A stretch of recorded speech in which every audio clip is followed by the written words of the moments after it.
Sir బేసిక్గా మనకి మన ఎంటైర్ జర్నీలో like from paper work to shoot తర్వాత పోస్ట్ ఈ ప్రాసెస్లో మీరు బాగా కంఫర్టబుల్గా ఫీల్ అయిన స్పేస్ ఏంటి, బాగా అన్కంఫర్టబుల్గా ఫీల్ అయిన స్పేస్ ఏంటి అసలు from paper work to post production? First I saw some spark డెఫినెట్గా. నువ్వు నరేట్ చేసినప్పుడు నేను ఒకటి అనుకున్నా, ఐదర్ ఎక్స్ట్రాడినరీ ఉంటాడు లేకపోతే ఇదంతా మనల్ని బాగా చేస్తా అంటే అంటే నా నరేటివ్ స్టైల్లో ఐ ఆల్వేస్ బిలీవ్ ఏంటంటే, ఒకటి దే ఆర్ పీపుల్ కట్ చేస్తే ఇది ఫుల్ ఎక్సైట్ అయిపోతుంది చెప్తున్నప్పుడు.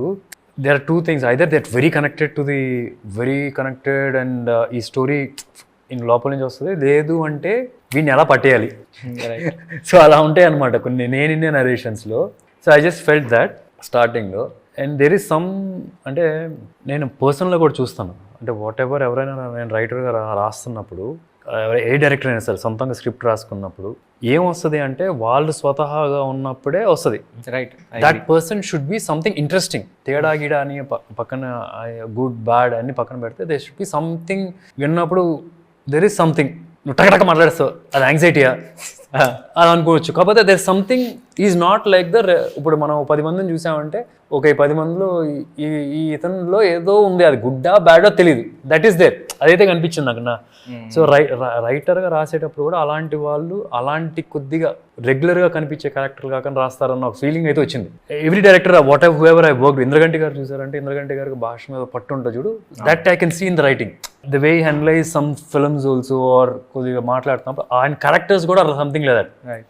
ఇప్పుడు సమ్మోహన్ నేను చేసిన క్యారెక్టర్ కానీ ఇప్పుడు నువ్వు చూస్తే ఇలా ఉంటారా అని జస్ట్ అలా అనిపిస్తుంది. So I could see something like that initially. And the first and foremost, దాని తర్వాత ఫస్ట్ షెడ్యూల్ అయినప్పుడు ఐ వాజ్ లైక్ రిలాక్స్. ఈ was like we're up to something అన్న ఫీల్ అయితే వచ్చింది. దానికన్నా బిఫోర్ కాన్సెప్ట్ ఒకటి చేసాం, టైటిల్ రివీలింగ్ కాన్సెప్ట్ దానిలో. అండ్ నువ్వు స్కెచెస్ వేయించి తీసుకొని వచ్చినప్పుడు, then the music from his side వచ్చినప్పుడు కాన్ఫిడెన్స్ వచ్చింది. అంటే ఐ ఆల్వేస్ బిలీవ్ ఒకటి బీట్, అంటే my theory of working is talent ఎంతైనా ఉన్నాయి, person who is doing effort ఎక్కువ పెట్టేటప్పుడు దే విల్ వాళ్ళు ఎక్కువ గెలిచేస్తారు అన్న ఫీలింగ్. టాలెంట్ ఎంతైనా ఉండొచ్చు, but end of the day నువ్వు చేయాల్సిన హార్డ్ వర్క్ చేస్తూ ఉండాలి. నాకు ఆ ఫీల్ వచ్చేది బయట నుంచి, because you always come on man ఆ టైప్లో ఉండేవాడు, ఇంగ్లీష్ అన్నపోయినా సరే. బట్ అది పైకి చూపించకుండా, that is something of interesting అనిపించింది ఈ సైడ్ నుంచి. సో బాగా అర్థం చేసుకున్నా హీరో గారు, నేను కొంచెం తేడా అని చెప్పారు యాక్చువల్లీ. అది నో, స్వతహాగా తేడా అని కాదు, ఇంట్రెస్టింగ్, ఏదో ఒక ఇంట్రెస్ట్ ఉండాలి ఇన్ రియల్లో నాకు కనిపించే ఆ డైరెక్టర్.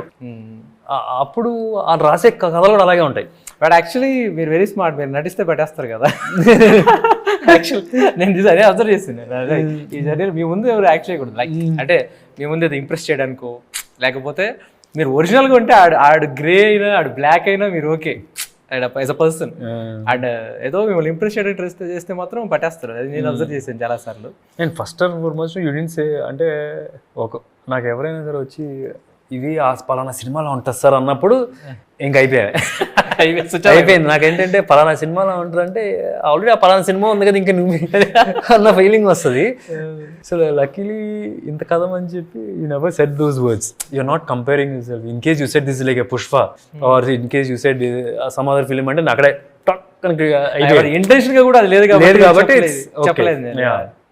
సో చైతు బేసిక్గా నేను కథ చెప్పిన తర్వాత ఆల్మోస్ట్ 4 months ఏమో ప్రీ ప్రొడక్షన్ చేసుకున్నాను. నేను ఎప్పుడు డిస్టర్బ్ చేయలేదు. నేను మధ్యలో ఒక ఆల్మోస్ట్ ప్రీ ప్రొడక్షన్ డన్ అనుకున్న టైంకి ఒక యానిమేషన్ స్కెచ్ తీసుకొచ్చి ఇది మన టైటిల్ రివీలింగ్ వీడియో చాలా చేస్తున్నామంటే ఇట్ సంథింగ్ అది ఫ్యాంటాస్టిక్గా ఉంది. అసలు అందరికి పిచ్చి పిచ్చిగా నచ్చింది. ఆ తర్వాత సినిమా చూసావు కదా డార్లింగ్. సో ఈ సినిమా చూసిన తర్వాత నేను కథ ఏం చెప్పాము, నేను అదే చూసావా, లేకపోతే చాలా మార్పు చూసావా, లేకపోతే ఇదే ఇమాజిన్ చేసుకున్నావా? అది ఇన్ఫాక్ట్ విజువల్ పర్స్పెక్టివ్ ఇమాజినేషన్ అయితే నేను అలా చేయలేదు. బట్ స్టిల్ విజువల్ పర్స్పెక్టివ్ చూసాక కథని దానిలో నేను చూసుకున్నప్పుడే ఎగ్జైట్ అయితే అయ్యా. ఎగ్జైట్ అవడంతో పాటు ఏదైతే థీమ్ మనం క్రాక్ చేసామో ఫస్ట్ గ్లిమ్స్ మోషన్ పోస్టర్కి, దాన్ని ఇన్కాపరేట్ చేయడానికి అయితే ఛాలెంజెస్ చాలా ఫేస్ చేశాను. డిఫరెంట్ కైండ్ ఆఫ్ వకాండా వైబ్ తీసుకురావడం, ఆ టాకింగ్ డ్రమ్స్ అన్ని యూజ్ చేయడం, ఆ క్రేజ్ బాగా పెంచాలి. ఇంకా ఒక ట్రాక్ విన్నారంటే విజువల్గా అంత సైక్ వైబ్లో ఉండాలి, అన్న డ్రివెన్ ఎంటిటీని నేను ట్రాన్స్లేట్ చేయడానికి ఛాలెంజింగ్ అని తీసుకున్నా. చాలా కనెక్ట్ అయింది. ఇది యాక్చువల్గా ఇక్కడ ఒకటి చెప్పాలి సార్, మేము పేపర్ మీద షూట్ స్టార్ట్ అయ్యే ముందు మీ బర్త్డే కదా రిలీజ్ చేసాం లాస్ట్ ఇయర్ బర్త్డేకి. గ్లిమ్స్ ఫస్ట్ ట్రిగర్ అన్నాం దాన్ని మనం. ఫస్ట్ ట్రిగర్ దాని సింగిల్ షాట్ లో ప్లాన్ చేస్తున్నప్పుడు యాక్చువల్గా తను స్క్రిప్ట్ పంపించిన తర్వాత కంపోజ్ చేసాడు సార్. మనం షూట్ చేయలేదు యాక్చువల్గా. ఆ థీమ్ ఊవే స్టార్ట్ అయింది. ఇంకా అది షూట్ చేస్తున్నప్పుడు పిచ్చిగా అర్చేస్తుంది, ఎందుకంటే ఆ టైం మనకి చాలా తక్కువ ఉండే. ఆ టైంలో నాకు నిజం చెప్పాలంటే టీజర్ కన్నా ఎక్కువ ఫోన్ కాల్స్ అప్పుడు వచ్చేసారు ఫస్ట్ ట్రిగర్ రిలీజ్ అయినప్పుడు. ఏంటి ఇంత పెద్ద స్పేస్లో చేస్తున్నారు అంటే, అందులో అది ఏ స్పేస్ చూపించారో నాకు నిజంగా, మనం చాలా చిన్నగా ప్లాన్ చేసాం అది, బట్ బయట నుంచి చాలా మంచి ఫీడ్బ్యాక్ వచ్చింది దాని తర్వాత. So coming to first song అయిపోయిన తర్వాత మీ ఫీలింగ్ ఏంటి సార్? ఫస్ట్ సాంగ్ నేను మీకు పంపించాను, హరోం హరా సాంగ్. మీ ఫీలింగ్ ఏంటి అసలు అప్పుడు ఫస్ట్ ఎలా విన్నారు? ఐ వాజ్ లైక్, అంటే they are very few songs ఇన్స్టెంట్గా I'm just trying to recollect first ఏ టైంలో విన్నానని గుర్తించుకున్నాను. But overall right now I'm overwhelmed with the response కానీ ద ఫీల్ ఆఫ్ ఇట్. అంటే నాకు మోర్ దెన్ ద సాంగ్ చాలా వినడానికి వేరే రకరకాల సాంగ్లు బాగుంటాయి. అంటే I can see it's in sync with the film. అంటే నువ్వు ఒక అథెంటిసిటీ తీసుకొచ్చావు డైలాగ్స్లో కానీ, మనం దేవుడు కొద్దిగా రిఫరెన్సెస్ ఉంటాయి. అట్లాంటి ఫెస్టివల్స్ ఏమైనా చేసేప్పుడు there is a very good sync. అంటే ఫర్ మీ ఫస్ట్ ఇదే కదా సాంగ్ వచ్చింది. అవునా? అంటే I can see the visuals, వేరే వరల్డ్ కనిపిస్తుంది. Your dialogues is I can see the Harom Hara word. Even the music I can see the Harom Hara word. Everything are complementing, everybody are in one sync అనిపించింది. So basically songs బాగున్నాయి, but basically what I liked is everybody and saying that then I got more confidence on the final output of the film. యాక్చువల్గా నాకు ఇంకోటి ఏంటంటే sir, మీకు అనిపించలేదా సినిమాలో ఏది సపరేట్ సాంగ్లో లేదే, అన్ని సినిమా కథలోనే వెళ్తున్నాయి. ఈ కైండ్ ఆఫ్ మేకింగ్లో కమర్షియల్ సినిమాలు చాలా తక్కువ ఉంటాయి. కమర్షియల్ సినిమాలో అయితే ఒక సాంగ్ కట్ చేస్తే ఒక పాట వెళ్తుంది. ఈ సినిమాలో అది మిస్ అయింది అని ఎప్పుడు మీరు క్వశ్చన్ కూడా చేయలేదు, ఎందుకు సార్? అసలు నాకు అనిపించింది ఆ సాంగ్ ఉంటే సినిమా బాడైపోద్ది. అంటే కొన్ని సినిమాలు అట్లా ఉండిచ్చేయాలి, దానిలో ఏలు పెట్టి గబ్బు చేయకూడదు. అంటే we're not trying to satisfy everybody's ego here. Not your ego, not the audience ego, not నా హీరో అని కాదు, not that producer. End of the day we didn't try to satisfy anybody. We try to do justice to the story. So that's it a good thing. కానీ ఈ cinema చేస్తున్నప్పుడు sir నాకు ఒకటి అనిపించింది ఏంటంటే, అందరు మంచి టెక్నీషియన్స్ వచ్చారు, సినిమా షూట్ చేస్తున్నాం, సడన్గా రెడీ యాక్షన్ చేస్తున్నాం, ఎప్పుడు యాక్షన్ మొదలవుతుంది అనుకున్నప్పుడు, సో బిగ్గెస్ట్ యాక్షన్ సీక్వెన్స్ మనకు తెలుస్తుంది. ఆ సీక్వెన్స్లో శక్తి శరణ నుంచి ఇంగ్లీషు పెద్దగా రాదు, సార్కి తమిళ్ రాదు, మేమందరం ఒక రూమ్లో కూర్చొని డిస్కసింగ్ అనమాట. So what's your feedback sir? అప్పుడు ఏంటి అసలు చూసి ఏమనుకున్నారు? ఇప్పుడు నేను ఎలా కమ్యూనికేట్ చేయాలి, ఆయన ఏం చెప్తాడు, ఏమనుకున్నారు? ఆ స్పేస్ ఏంటి అసలు? అంటే ఏదో మనకు తెలియని లాంగ్వేజ్లో యాక్టింగ్ చేస్తున్న ఫీలింగ్ వచ్చింది అదేదే.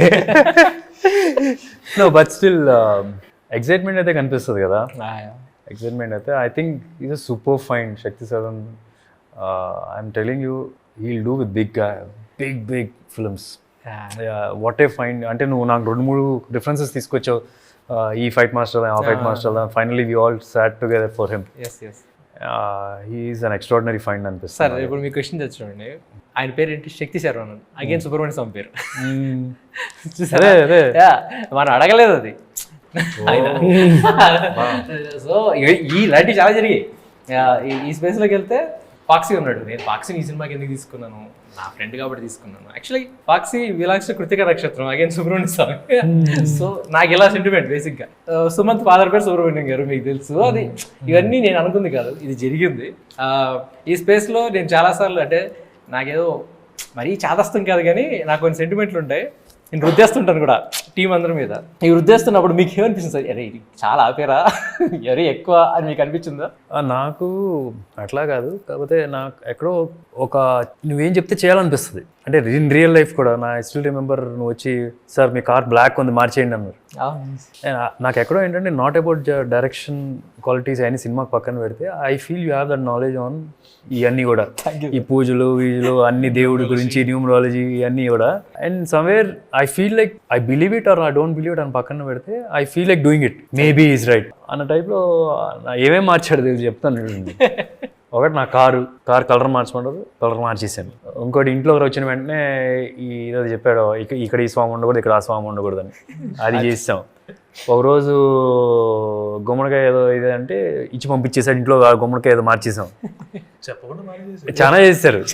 అదే తెలియకుండా బేసిక్గా నాకేంటంటే నాకు ఇష్టమైన వ్యక్తులు అవేమైనా కొంచెం అంటే కరెక్ట్గా లేదు అంటే నేను హెసిటేట్ చేయను, ఏమనుకుంటారో ఏంటో. నాకు అంటే నేను ఇష్టపడిన వ్యక్తులు లేకపోతే నాకు తెలియని వ్యక్తులు అంటే నేను వదిలేస్తాను. నేను ఫ్రాంక్గా చెప్పిన బ్లాక్ వేసుకోవద్దాను, నేను బ్లాక్ అండర్వేర్ కూడా వేసుకోవట్లేదు.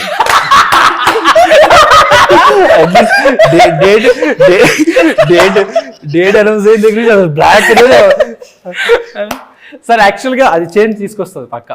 అంటే నాకు బూట్ల వరకు మాత్రం బ్లాక్ వేసి, ఎందుకంటే మన కార్ టైర్లు అయితే బ్లాకే కదా, చిన్న ఇది తీసేసుకున్నా. ఓకే అవి పర్లేదు సార్. అంటే కాకపోతే ఇప్పుడు చూడండి, ఆ కార్ మార్చిన తర్వాత కూడా లిటరల్ గా ఏంటంటే మన యాక్షన్ సీక్వెన్స్ అన్ని ఆ కార్ కలర్ మార్చిన తర్వాత జరిగాయి, అన్నీ అనుకున్నట్టు జరిగాయి లిటరల్ గా. ఇక్కడ కాంప్రమైజ్ కూడా అవ్వలేదు లిటరల్ గా. బ్యాట్మ్యాన్ లోగో ఉన్న ఓన్లీ వైట్ కార్ నాకు తెలిసి ప్రపంచంలో సుధీర్ గారు.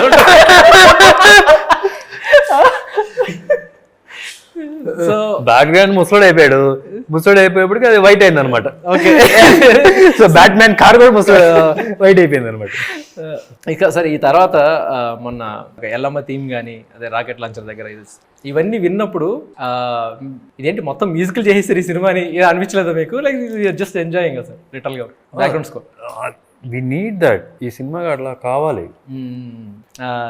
ఇంకో విషయం ఏంటంటే సార్, మీ పర్ఫార్మెన్స్ గురించి సావ దొబ్బేసింది చైతు. మామూలుగా లేదు. వేరే మీ ఎప్పుడు అంటే మనకి ఏంటంటే మన దగ్గర వచ్చే టాపిక్ వేరే వస్తుంది కదా సార్. నేను ఇది రాగానే మ్యూజిక్ వినిపించేసి ఎగ్జైట్మెంట్లో చెప్పడం మర్చిపోతున్నాను. ఇప్పుడు నీ మాటలో చెప్పు చైతు. చెప్పాలంటే మీరు స్టోరీ చెప్పినప్పుడు అది విజువల్గా కనబడినప్పుడు అసలు లార్జర్ దెన్ లైఫ్ ఇంపాక్ట్ అనేది క్రియేట్ అవ్వాలి అంటే స్క్రీన్ ప్రెజెన్స్లో ఎవరైతే హీరో చేస్తున్నారో అది డెఫినెట్లీ పోస్ట్ ప్రొడక్షన్లో ఉన్న ప్రతి ఎలిమెంట్. అఫ్కోర్స్ ఇప్పుడు మళ్ళీ డబ్బింగ్కి వస్తే జనరల్గా డైలాగ్స్ ఎవరికి వాళ్ళే చెప్తారు, బట్ మ్యూజిక్ వస్తే అది ఎక్స్పీరియన్స్. ఎప్పుడైనా మనం ఇప్పుడు హీరోని ఇలా చూస్తున్నాము అన్నప్పుడే హీరోనే ఒక characterisation, powerful characterisation, larger than life impact characterisation, అది రిజిస్టర్ ఎప్పుడైతే అవుతుందో మనలో తెలియకుండా ఆరా ఒకటి క్రియేట్ అయిపోతుందని నేను నమ్ముతా ఇప్పుడు జనరల్గా. ఎందుకంటే మనకు విజువల్గా ఏం కనబడుతుందో అదే జీవితం స్టోరీలో. అంటే అసలు నేనైతే అసలు చాలా షాక్ అయిపోయాను సుధీర్ బాబు గారు, అసలు నిజంగా చెప్తున్నా. ఇది డైరెక్ట్ గా చెప్పాలని క్వశ్చన్ అడిగాను, ఎందుకంటే నాకు చెప్తున్నావు, నేను తీసుకెళ్ళట్లేదు అక్కడ దాకా. నేను అసలు విజువల్ చూస్తున్నప్పుడు అయితే అసలు చాలా షాకింగ్ థింగ్. అంటే నా మైండ్లో ఎన్ని మల్టిపుల్ పర్సనాలిటీస్ గ్రో అయ్యాయి అంటే ఒక ఫ్రేమ్లో మీరు కనబడుతున్న ఒక ఫ్రేమ్లో నేను ఆలోచించే డ్రివెన్గా కోర్ ఇంటెన్స్ అగ్రెషన్ ఉంది, and at the same time responsibility కనబడుతోంది. అండ్ చేయడానికి ఒక కొత్త ఇన్స్ట్రుమెంట్ వాడడానికి కూడా నా మైండ్లో జనరల్గా స్పాంటేనియస్గానే ఏ కంపోజర్ అయినా ప్రాపర్గా థీమ్ కుదరాలి అంటే స్పాంటేనియస్గానే ఐడియాస్ రావాలంటే కంపోజిషన్ అంటే ముందే ఊహించుకుంటాం కాబట్టి మేబీ మ్యూజిక్ కంపోజర్ కొన్ని కన్సీవ్ చేసుకుని ఫిగర్ అవుట్ చేయగలుగుతారు. బట్ విజువల్గా స్కోర్ అంటే డ్యామ్ షూర్గా మీ ప్రెజెన్స్ అనేది నాకు చాలా చాలా ఇంపార్టెంట్ రోల్ ప్లే చేస్తుంది. సార్ ఇక్కడ ఒక విషయం చెప్పాలంటే, సరే ఇది ట్రైలర్లో కూడా షార్ట్ ఉంది కాబట్టి I don't hesitate to admit this. అదేంటంటే ఆఫ్టర్ సీన్ ఆ సిగరెట్ స్వాగ్ ఇలా టర్న్ అవుతారు, మీరు టర్న్ అయిన తర్వాత తను ఎంత ఆలోచించాడంటే ఒక బీజియం, ఓకే అఫ్ కోర్స్ ఒక దెర్ ఇస్ ఎ మెలడీ, శిఖరో శర శరవర్ణర్చన శరవరభం హరోం హర, ఇది వచ్చింది. లేదు ఇదేంటంటే మల్టిపుల్ థాట్స్ వస్తాయి ఈ క్యారెక్టర్ ఇలా చూసినప్పుడు. సుధీర్ గారిని చూడు, ఇప్పుడు ఈ క్యారెక్టర్ని ఆడియన్ ఒకలా చూస్తున్నాడు, అక్కడున్న క్యారెక్టర్స్ ఇంకోలా చూస్తున్నాడు. అసలు ఇవన్నీ కాదు, పైన దేవుడు ఇంకోలా చూస్తున్నాడు. సో ఇన్ని చేసి దాని కాంప్లిమెంటింగ్ ఇంకొక కోరస్ యాడ్ చేసాం, సబ్ మెలడీ యాడ్ చేసాం. అదేంటిది గిరిజపతే సదాశివ అంటే ఎగిసిపడే ప్రాణం తమరిదే అంటే ఏంటంటే శివుడికి చెప్తున్నాడు. శివుడికి ఏమంటే నువ్వు ఎక్కువ ఆలోచించుకో, నీ కొడుకే, సో నువ్వు భరించాలంతే అయింది నేను. అంటే ఆయనలో ఉన్న విద్వాంసాన్ని అన్నీ ఒకే సిచ్యువేషన్లో చూపించడం అనేది సార్ మ్యూజికల్గా చెప్తున్నాను కదా, ఇవన్నిటికీ ఇంత ఆలోచించాడు తను, దానికి కారణం మీ పర్ఫార్మెన్స్ అని చెప్పాడు. ఇది అది మీకు బయటకు జనాలకు తెలియాలని చెప్పి నేను ఈ క్వశ్చన్ అడిగాను లిటరల్గా. సో షార్ట్గా అసలు చెప్పగలుగుతా మీ పర్ఫార్మెన్స్ సీరియస్లీ చాలా పెద్ద లీడ్. సో లిటరల్గా నేను చాలా ఎంజాయ్ చేశాను ఈ ప్రాసెస్. ఒక మ్యూజిక్ ప్రాసెస్ నేను చాలా ఎంజాయ్ చేశాను. నేను తనకు కూడా చాలా సార్లు చెప్పాను. ఫ్రాంక్లీ నాకు that is the easiest part in the entire film. Just అంటే నాకు లక్కీగా I don't know from where I got this also. Walking లో నాకు న్యాచురల్ గా నాకు అది వచ్చింది. నువ్వు కూడా నోటీస్ చేసా ఇంతకు ముందు. నాకు అన్నిటికన్నా టఫ్ అనిపించింది నువ్వు అక్కడ వంట వండేటప్పుడు తినేది అవన్నీ నాకు చాలా బాగున్నాయి. నేను అదే చెప్పాను మీకు చాలా. So that was tough. Both we have achieve. That was tough. And లక్కీగా ఏంటంటే some times you know you should be your natural self ఉంది కదా, అది వచ్చింది కొద్దిగా ఆ క్యారెక్టర్కి. దట్ ఆల్సో హెల్ప్ అనుకుంటున్నా. నేను చాలాసార్లు నేను ఫాక్సీకి కూడా చెప్పాను, మన డిఓపికి చెప్పింది ఏంటంటే బేసిక్గా ఏంటంటే మేము పెద్దగా అదిరిపోయిన షాట్ సూపర్ ఇలా క్లాప్స్ కొనే టైప్ కూడా కాదు మేము. ఓకే నెక్స్ట్ అలా మాట్లాడుకుంటాం. ఆ తర్వాత గ్యాప్లో ఏం పఫ్ స్క్రీన్ ప్రెజెన్స్ రా ఇది అసలు, ఎస్పెషల్లీ దీనికి సార్ మా అంటే ఆ డాబా సీక్వెన్స్లో అయితే మేము ఎన్నిసార్లు చూసుకున్నామో ఫోన్లో పెట్టేసుకున్నాను నేను. అంటే సరిపోదు సార్ అది ప్రతిసారి వెళ్ళి మన అందరి ఫోన్లో ఉన్నాయి తెలుసా మీకు తెలియదు ఆ విషయం. ఆ ఒక్క సీక్వెన్స్ మన అందరి ఫోన్లో ఉన్నాయి. ఎందుకంటే అదొక మెంటల్గా ఒక రకమైన సాటిస్ఫాక్షన్ ఇస్తుంది. ఇది మనం షూట్ చేసామని చెప్పేసి.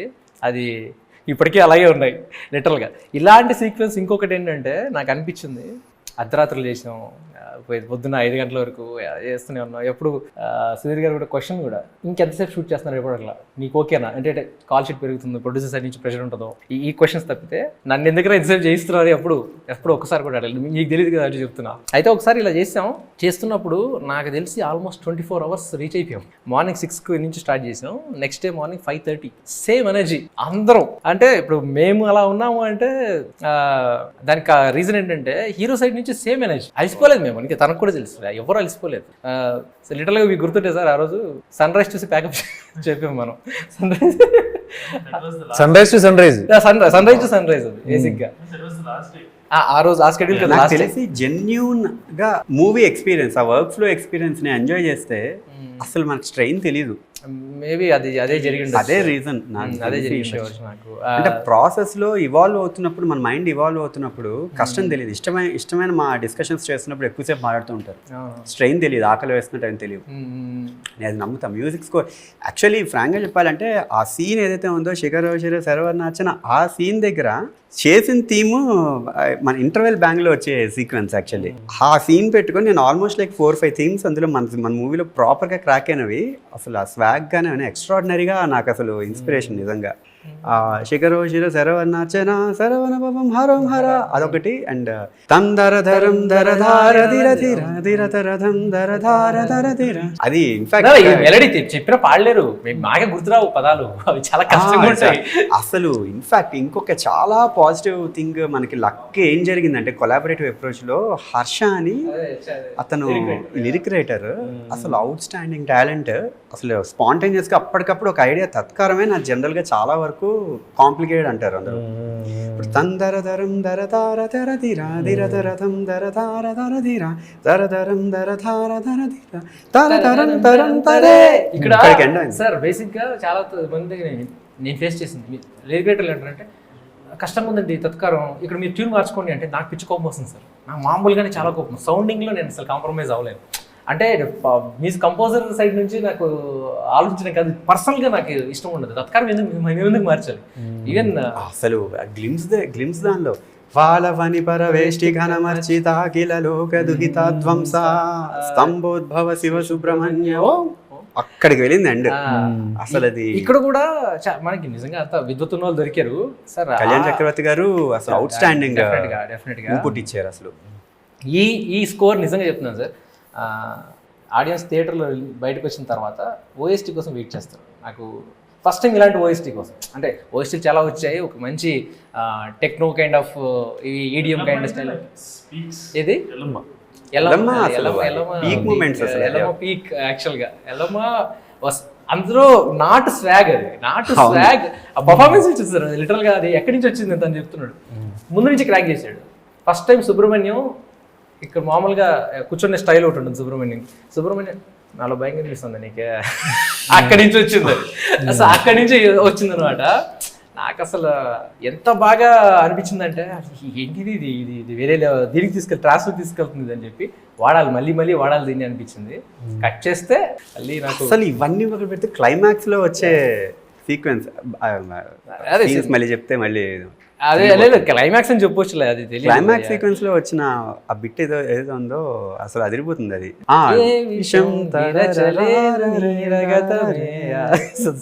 సారీ ఏదో మనం ఇంట్లో మాట్లాడుకున్నాం. Sorry, let's finish the interview. Sorry, okay. ఇంకా అడగడానికి ఏం లేదు. నాకు తెలిసి ఈ June 2024లో June 14th వచ్చే మన సినిమా సమ్మర్లోనే ద బెస్ట్ ఫిల్మ్గా బయటకు వెళ్తుందని నా నమ్మకం. నా నమ్మకానికి నాకున్న అండ ఏంటంటే నా సుబ్రహ్మణ్య స్వామి కూడా బాగా ఆశీర్వదించి ఈ డేట్ తీసుకొచ్చాడని. ఎందుకంటే మనకు తెలిసి పోస్ట్ పోన్ చేయలేదు, జూన్ మంత్ సార్కి లక్కీ అని మనం అనుకుని పోస్ట్ పోన్ చేయలేదు, జరిగింది. అది జరగడంలోనే నాకు తెలిసి సెంటిమెంట్గా వర్కౌట్ అవుతుందని నా ఫీలింగ్. ఇంకోటి ఏంటంటే జూన్లోనే మనం బ్యూటిఫుల్ షెడ్యూల్ చేసాం లాస్ట్ ఇయర్. సో ఈ జూన్లో బ్యూటిఫుల్ విక్టరీ వస్తుందని నా ఫీలింగ్. సో అడ్వాన్స్ కంగ్రాచులేషన్స్ మన టీమ్కి. సో చాలా కాన్ఫిడెంట్గా చెప్తున్నా. So thank you everyone, thanks for the support. Love you sir, love you darling. Thanks. Vetrivel మురుగన్కి అరోమరా.